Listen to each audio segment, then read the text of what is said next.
Hello! Good morning mga kapuso! Nandito tayo sa Buddhist Chuchi Medical Foundation dito sa Santa Mesa. At nandito tayo ngayon kasi sa Sabado tayo ay magkakaroon ng ating screening para sa ating surgical eye project. Alright? So, alika, samahan nyo ako sa loob para makita nyo kung ano ang dadatnan nyo sa Sabado. Nandito na tayo sa loob ng Buddhist Chuchi Eye Surgical Center. At una nating nakikita ang kanilang pharmacy. Ang isa sa maganda dito sa ating collab project na ito is, of course, yung mga nagpalista at saka pumasa sa screening o operahan ang katarata nila at mabibigyan sila ng lente na pamalit, ano? Tapos, before that, yung cardio clearance din ibibigay sa kanila kasi bago sila operahan, kailangan cleared sa mga cardiologist. At bago din dyan, magla-laboratory kasi dapat healthy before they undergo the eye operation. And afterwards, ang kagandahan yan, kasama sa suporta na ibibigay ng GMA Kapuso Foundation at ng Buddhist Chuchi Foundation ang mga gamot. Medyo may kamahalan ng konti ang mga gamot na gagamitin for ophthalmological or eye procedures. Alamin natin kung ano sila ha. Pasok tayo dito.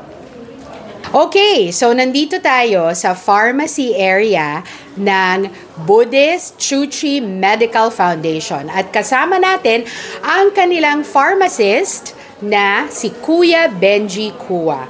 Hello! Good morning po. Hello po. Yan. Kasi, i-interviewin natin si Kuya Benji. Kasi alam nyo, ang isa sa mga challenges ng eye operations, yung mga nag-undergo ng eye operations tulad ng cataract, ano, is medyo may kamahalan ng mga gamot, ano? Yes po. Our antibiotics and the anti-inflammatory eye drops po. Oo, kasi importante na pagkatapos ng operation, hindi ma-infect ang mga mata, po. no? Yes po. Okay, so ngayon, ang nangyayari dyan, medyo nagugulat yung mga inooperahan kasi may kamahalan yung gamot, no? Kuya Benji, dito, part of the support program of Chuchi Foundation sa ating project, ano, na Surgical Eye Project for Sight Saving Month in August is magbibigay ng mga medicine through the cataract kit. Pakita mo naman sa amin what is included sa cataract kit. Yes po. On the cataract medicines po, after operations, we provide for the antibiotics. Is the levofloxacin. This one. Yes po. And then, it comes along with the prednisolone forte for the anti-inflammatory.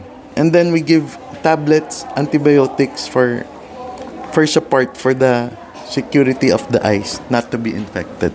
Okay, so ang gagawin na lang ng ating mga beneficiary sa ating project is sumunod sa mga bilin, di ba? It's very important that they follow our instructions and listen carefully.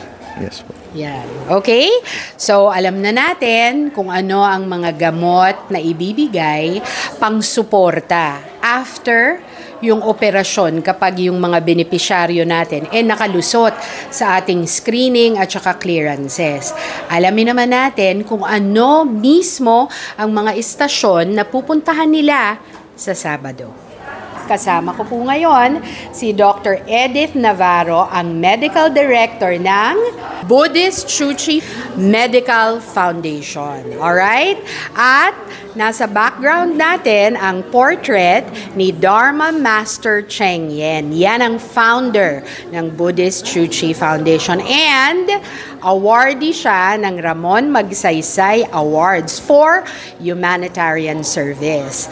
Importante na makausap natin si Dr. Navarro na head ng medical center dito sa Chuchi kasi gusto natin pakita sa inyo yung mga nagpalista kung ano ba ang mangyayari sa Sabado, ngayong Sabado, June 12. So, Doc, pwedeng pakita nyo kung ano yung mga stations?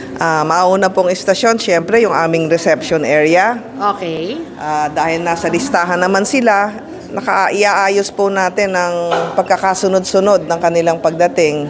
Meron kaming mga TV screen and sound system para maipakilala pa namin ng medyo malalim kung ano ba yung Chuchi dito sa Pilipinas at kung saan ito nag-ugat doon sa Hualien, Taiwan. O tara, Doc, alika, samahan nyo kami. So, this is the reception area. Papunta tayo dun sa mga stations, no? Kasi ang ginawa ng Buddhist Chuchi Medical Foundation is sinama-sama na nila yung mga kailangan for eye examinations and surgeries para one-stop shop. Kasi may problema na nga yung mata natin tapos mahirapan pa tayo, di ba? Mahirap pong maglakad kung hindi mo nakikita ang iyong dadaanan. Pangalawa, yung kanilang mga kasama nahihirapan din sa pag-alalay ng pasyente.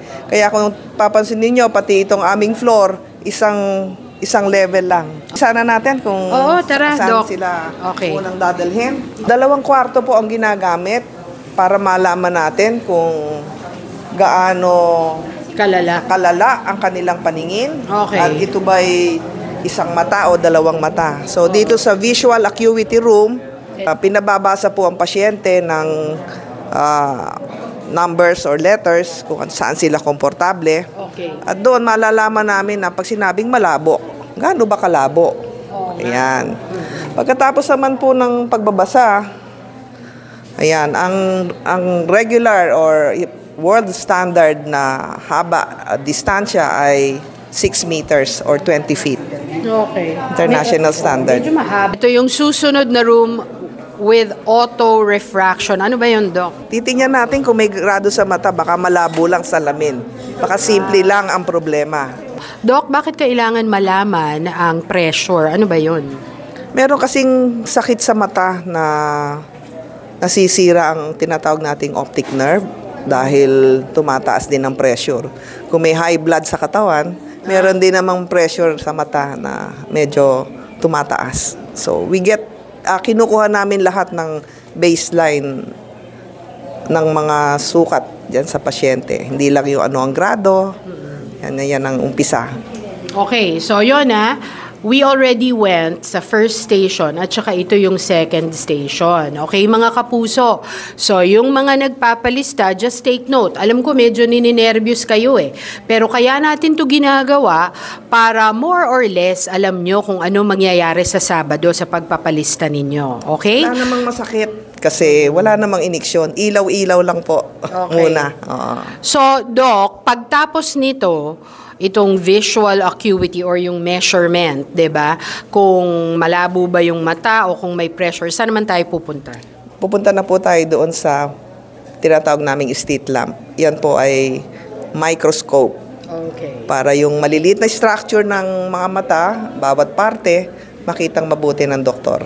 Okay, o tara. Let's go. Diagnostic slit lamp rooms, we have ito, 1, 2, 3, Mga 4, kapuso, 5. tingnan nyo. Ang nakalagay dito, okay, tingnan nyo, may playroom. Bakit ba tayo may playroom? Kasi alam nyo, mga kapuso, yung ating project, tumatanggap tayo ng mga pediatric cases o mga bata na merong inborn problem. Pinanganak, congenital na may problema, no? In our particular case, eto yung mga bata na hindi kayo maniniwala, bata pa lang, meron ng katarata, no? Nangyayari pala yon. Merong playroom kasi syempre mahaba ang pag-aantay. Kawawa naman yung mga bata. Silipin natin, okay?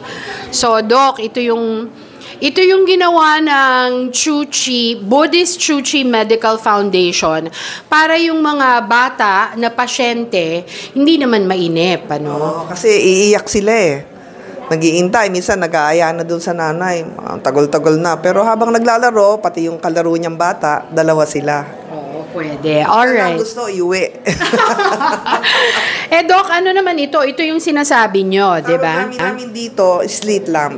Okay. So, pantingin ng mga maliliit na bahagi ng ating mata. Capillaries, di ba? Yung mga maliliit na ugat. Ugat, lahat. Ano. Ngayon, ito, sa mga adult, meron din kaming pambata na handheld. Kasi hindi, malilikot nga eh. Yun. Oh. May aparato parang ganon. Okay, Mamaya so mga tingnan kapuso kung titingnan nyo yung ating registration form, ang priority beneficiaries nitong ating surgical eye project for Sight Saving Month na screening is 60 years old and above. Mga seniors, no? At 14 years old and below, mga bata na may congenital eye problems, okay? Just make sure na meron kayong PhilHealth, alright? Because laking tulong din ng PhilHealth sa pag-cover ng mga charges din, ano? Pero, nagsama ang GMA Kapuso Foundation at saka ang Buddhist Chuchi Medical Foundation para makabigay ng helpful surgical eye procedures for Sight Saving Month. Ayan. Kaya tingnan pa natin yung ibang rooms. Ipapakita sa atin ni Doc Navarro, Doc Edith Navarro, who is the medical director here at the Buddhist Chuchi Medical Foundation Eye Surgery Center. Alika, Doc, pakita nyo pa yung ibang lugar. Consultation rooms. Oo. Tulad dito, isang room pero dalawa yung aparato. Pwedeng magsabay. Oo. Pag bibilangin may slit lamps namin, yan ang pinakamarami. Kasi dyan lahat mag-uumpisa. Ang mga, sabi nga natin, bawat sulok-sulok ng mata, kailangan makita. Napaka-specialized pala talaga nito. Ironically, para makakita kami, kailangan dark ang room. Oo nga. Kaya, Alika, pasok tayo. guluhin natin si Dr. So mga kapuso, para daw makakita si Doc ng maigi, kailangan medyo dark yung room. Ayan. Tapos, Ayan. So para makita nyo. doon. At ang aming slit lamp ay merong screen. So, madaling ipaliwanag, hindi lang sa pasyente, lalo na sa kamag-anak. Kasi yung pasyente, malabo mata. Bakit malabo ang mata ng kasama mo? Merong iba, wala. Pero at least we have 3 of these now with the screen. Talaga. Nakita nung ni Uncle Alfred D, yung aming CEO, na isang araw, umupo lang siya dyan sa isang tabi. Kaya malabo ang mata mo dahil ganito. Ito yung harap, ito yung likod. Pag naunawaan kasi ng kamag-anak kung anong problema, madali nang sabihin na ito ang mga gagawin namin. Hakbang sa una, hakbang sa pangalawa, pangatlo. At higit sa lahat, hindi natatapos sa pagka-opera, babay. Susundan natin niya. Kailangan natin ng follow-up. Yes. Very important yon. Bakit importante? Gumagaling ba? Nai-infection ba? So, kailangan din natin yung tulong nila. Yes. And palagi sinasabi namin sa pasyente, pag naoperahan, maayos, nagpapasalamat kami. Kasi dumadali ang buhay namin pag hindi sila malikot. Yes. Minsan maglilikot dahil natatakot nga. So, nire-reassure yun na ganito gagawin sa iyo. Dito mo na lahat i-explain sa kamag-anak. Bakit ba puro kamag-anak sinasabi ko? Kasi sila yung malinaw ang mata. Nakakaintindi. At meron silang cellphone. Kunan mo ng litrato. Kasi pagdating mo sa bahay, magre-report ka sa mga kapatid mo. Lalo na kung ang kasama bunso. Sa ating kultura, si kuya, si ate, pag ako'y bunso, nagre-report ka sa kanila. Operahan si nanay. So, sino yung sasama? Ano yung kailangan? Sinong magpapatak? Na ipapatak ba? Kailangan talaga sunodin ang mga or sundan ang mga bilin ng mga doktor natin. Kasi sayang ang gamot kung hindi gagamitin ng tama. Oo nga. So, ang kagandahan nitong partnership ng GMA Kapuso Foundation at Buddhist Chuchi Medical Foundation is pareho kaming naniniwala na yung mga medyo hindi masyadong may means o nahihirapan sa buhay, they still deserve the best in medical treatment, no? Kaya ang GMA Kapuso Foundation, kami ay talagang every month meron tayong health projects at kami ay natutuwa kasi for the first time, we are partnering with the Buddhist Chuchi Medical Foundation para sa ating surgical operation project for Sight Saving Month. So, bilin ko sa inyo, nandito sa official FB page ng GMA Kapuso Foundation ang JOT form. Diyan kayo maglilista kung gusto ninyong makonsider dito sa cataract operations natin na gagawin sa Agosto. Teka, baka mamaya nagtataka sila, Doc. July pa lang ngayon. Bakit biglang nag-umpisa na tayo dito? Kasi alam nyo, hindi naman yan nagpalista kayo ngayon, bukas o operahan kayo, no? Marami tayong proseso na pagdadaanan. Yung mga nag-register, isi-screen po ngayong Sabado. Kaya tayo nandito sa Eye Surgical Center ng Buddhist Chuchi Medical Foundation kasi kailangan yung makita kung ano yung gagawin sa screening, ano. Pagkatapos ng screening, kapag sinabi ng mga dalubhasa ng ating mga doktor, 'di ba, tulad ni Dr. Navarro, na okay, pwede, no? Kasi minsan talaga medyo malungkot no, minsan malala na. Minsan kapag katarata ang ooperahan, yung tinatawag nilang hindi pa hinog, 'di ba, Doc? Depende 'yun sa trabaho ng isang pasyente. Kung nakakaabala na sa kanya, hindi nga hinog, kung nandyan naman siya sa kalye, patawid-tawid, baka masagasaan. Baka madapa. Ayan. At saka, ang findings naman namin sa GMA Kapuso Foundation, kasi marami ring humihingi sa amin na indigents or mga nangangailangan ng free medicine, ano? Sa aming KKK project naman, yung Kapuso Kalusugan Konsulta, marami din talaga yung mga trabaho, doktor na tricycle driver, yes, or driver na may problema talaga sa katarata, no? Ganon. So, tinutulungan natin yon. And gusto ko lang ipaliwanag na baka matakot sila Buddhist. Paano yan? Katoliko kami. So, hindi po kailangan ng kung ano man ang iyong paniniwala. Basta may sakit ka. Tutulungan kayo. At ang bili ni Master, ibigay ang pinakamainam na gamit, pinakamainam na gamot, pinakamainam na serbisyo kasi yun lang daw ang pagkakataon ng isang kapos sa buhay na mabigyan ng quality care o yung magandang pagsisilbi. Alam niya na mahal, kaya nung sabihin ni Master na magkaka-eye center kayo, you buy the best na gamit, pinakamagandang microscope, pinakamagandang lahat. Yun ang gusto niya. Bigay mo sa isang tao ano yung pinakamaganda. At kaya. And let this remain an institution na pwedeng tumulong. Oo.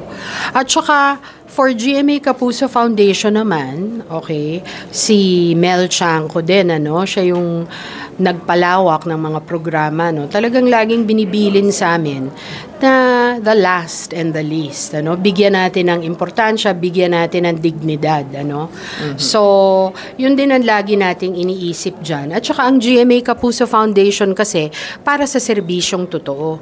Ang serbisyong totoo, hindi namimili kung sino ang mayaman o sino ang mahirap. Although we really prefer talaga, kaya tayo humihingi ng certificates of indigency, Doc, for our project. Kasi importante talaga na yung mga salat sa buhay at saka yung mga nangangailangan ang mabigyan ng benepisyo. So, kung kayo ay 60 years old and above, suspetsya nyo na medyo may problema kayo sa katarata, or may anak kayo, 14 years old and below, na nagkakaroon ng problema talaga dahil sa malabong paningin.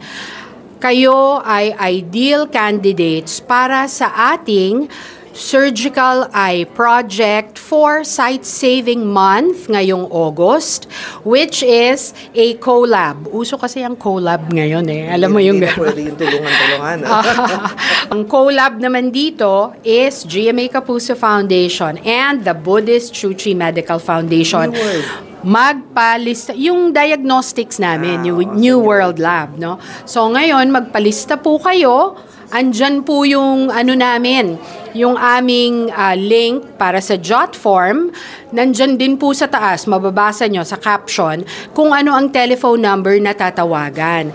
Magpalista po para kayo ay masama sa screening ngayong Sabado. So, at least, kahit papano mga kapuso, naikot na namin kayo at alam ninyo kung ano ang mangyayari sa Sabado. Thank you so much, May isa Dr. pa. Navarro. Meron pa palang Don't isa. visit. Sorry, meron pang last, okay? Dalawa pa. Dalawa pa pala, hindi last. Oh, ayun. Okay. Eto pala. Kung maaari, hanggat maaari, may video kami Okay. sa pagpapaliwanag. Meron din, kung ang buntis ay may ultrasound din ng mata. At para sa ano naman yan, Dok? Kung Tingnan natin minsan- itong ultrasound sa mata na to. Opo, kung minsan kasi ang katarata ay hinog na hinog, hindi namin makita yung likod. Aha. At bakit importante yun, Dok? Sapagkat yung harap ng mata doon dadaan ng ilaw, tinitingnan natin kung yung ugat sa likod o yung tinatawag nating retina, kung ayos ba ang pwesto. Ah. Minsan kasi Retinal detachment. may ganon. Pag Oo. na-detach yung retina, goodbye na ba yun, Dok? Tutulungan pa din yon. Okay. Pero at least alam nila na may pangalawang problema. Okay. Again, just to get the cooperation of the patient. Ma'am, gusto natin lahat maoperahan, malinaw ka agad. Yung mata mo medyo iba. Ayan. Bibigyan din namin sila ng kopya. Kunan mo ng litrato. Kasi pag-iisip-isip pa yan eh. Ang dami palang no? Hindi lang pala simple ang mga problema sa mata, no? Opo.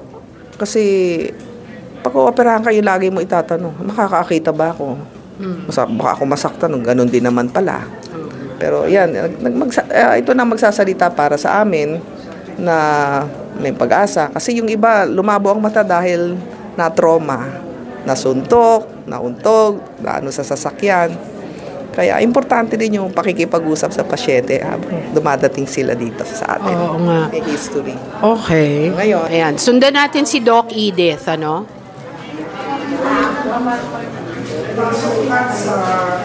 Ano naman ang tawag dito, Doc Edith? OCT. Ang OCT. CT. OCT. Optical Coherence Tomography. Ayun. Ito ang pantingin doon sa sinasabi ko sa iyo sa likod ng mata. Okay. Ano ba ang sensitivity nito? Yung 1 millimeter, hatiin mo pa sa 1,000. Wow! So talagang close-up na close-up, ano? So tulad nito, may mga tubig yan. Tinitingnan namin yung buong likod. Lagi namin ina-update yung machine. At nagpapasalamat tayo sa mga donors and sponsors natin kasi without their help, paano na? This is the best in the world Oo nga. sa ngayon. Meron din kaming ina-attach dito sa mga ginagamit bago mag-transplant, corneal transplant. Gumagawa din po. Gumagawa din pala kayo ng corneal transplant. Nung dati, nag-iisa ako, ngayon mayroon ng ibang nag-train. Dalawa na That's kami. great. So may preparation na rin kami for succession. IOL Master 500, we have a new model. Wow. 700, mga pang-test ito sa glaucoma. Glaucoma, is that related to diabetes? Mataas ang incidence na nakakadagdag sa problema. Ayan May mga pressure kasi ang mata na hindi kaya ng inyong optic nerve. Yun. So, kung anong nag-umpisa, paano nagde-deteriorate o na-maintain, itong dalawang makinang ito ang kailangan na ginagawa lifetime. Hindi nawawala ang glaucoma. Hindi siya yung parang trangkaso na gumaling na, wala Ibig na. sabihin forever, ganon. It's just a matter of you doing things para hindi lumala, ganon ba yun, Dok? Maintain at makontrol. Ayun. Ayan ha. So mga kapuso, marami sa inyo may diabetes yan. So ang glaucoma yung isa sa mga problema sa mata, ano? Meron pa ba tayong final station, Dok? Okay, lasers. Yung mga laser dito, yung para doon sa mga nagdudugo sa mata, kung may diabetic retinopathy sila, Ayun. yun yung pangangailangan. Sa matanda, nakaka-prevent ito ng blindness na 90% of, nakaka-prevent ng blindness o pagkabulag sa 90% ng may sakit sa diabetes sa retina. Pero ano no, akala mo maliit lang ano? Na mukhang Pero maliit, ito pala, opo. Nakaka-prevent. Oo. Dito naman dalawang klase ito. YAG laser. So YAG laser. marami pong klase ng laser. Ginagamit din siya sa glaucoma, doon sa after cataract na tinatawag. Kapag natapos na yung buong ronda natin dito sa Buddhist Chuchi Medical Eye Center, dito na tayo pupunta sa kanilang social services. Doc, pakita nyo naman. Guys, i-introduce din namin kayo kay Dr. Susan Lim, who is the Assistant Medical Director. Ayan. So, nandito tayo sa Social Service Wing or area. Doc, ano bang ginagawa natin dito? So once we have patients who are diagnosed with cataracts or any other surgical procedures that have to be done, we refer them to our social service so they will check on the paperwork that our patients need to present. So yung patients namin dito usually indigent. So yan. So pagka okay na the patients are deemed with some diagnosis that requires surgical intervention, our social service will now explain to them the procedure that has to be done to them, and then of course because we need some paperwork to process all of their PhilHealth as well as yung mga clearances, so we give them a list of papers that they have to fill up, kasama na po dito yung mga sa PhilHealth paperwork nila, ang kanilang laboratories na kailangan nilang paggawa, and then yung kanilang clearances pre-operative kasi all our patients we require pre-operative clearance, so that's a general cardio and pulmonary. And then for those who are diabetic or those who have problems like kidney problems or other immune deficiency problems, we will also require endocrine clearance, nephrology clearance, or other kinds of clearances. So laboratories, we usually request the basic, yung CBC, yung FBS, chest X-ray, ECG, and then we refer them for clearance po. Pero meron akong good news mga doc, Kasi dahil nga nagko-collab tayo, uso ang collab ngayon. Ang Pinoy Big Brother nag-collab, ang GMA at ABS-CBN. Eto naman, para sa ating surgical eye procedure para sa Sight Saving Month, ang nagko-collab naman ay ang GMA Kapuso Foundation at ang Buddhist Chuchi Medical Foundation. Co-love, L-O-V-E. Oh, co-love. Okay yun Ngayon, ang Chuchi ay merong of course the surgical para sa ating cataract, and they will provide the post-op medicine. Ang GMA Kapuso Foundation naman, kaya tayo collab, dahil kami ang magpro-provide ng laboratory. Ito yung through our partner New World Diagnostics, okay? At saka yung ating cardio clearance, care of our doctors then who will be checking our patients na makakalusot sa ating screening, So, yun ang ating collab talaga kasi we want to make sure na lahat ng magpapalista sa atin talagang mabigyan ng magandang serbisyo. So, we have 3 partners also, doctors coming from the University of Santo Tomas Hospital, Cardinal Santos Medical Center, Chinese General Hospital. Hindi man sila nagsasalita dito pero malaking tulong talaga ang volunteer doctors doctors. Wala po silang sweldo sa atin. At pag sinabing kailangan sila, parang gitara, isang kalabit lang, tumutugtug na. Nandyan na sila. So, nakako na silang dadating. Oh, that's great. So, sa Sabado. At saka, they are really experts, Experts talaga sila. Tulad ni Doc Navarro at ni Doc Lim. At alam nyo kung bakit ganyan. Kasi ang collab ng GMA Kapuso Foundation at ng Buddhist Chuchi Medical Foundation believes na the Filipino is worth helping with the best medical services at talagang tapat na serbisyong totoo. So pasensya na kung medyo mahaba, pero alam ko na interesado kayo sa mga pinakita namin. So, on behalf of Doc Navarro, the Medical Director of Buddhist Chuchi Medical Foundation and the Assistant Medical Director na si Doc Susan Lim. Ito po, si Ricky Escudero, ang EVP at COO ng GMA Kapuso Foundation. Handa na po kami magbigay ng serbisyong totoo ngayong Sabado para sa joint surgical project ng GMA Kapuso Foundation at ng Buddhist Chuchi Medical Foundation para sa Sight Saving Month. Maraming salamat mga kapuso!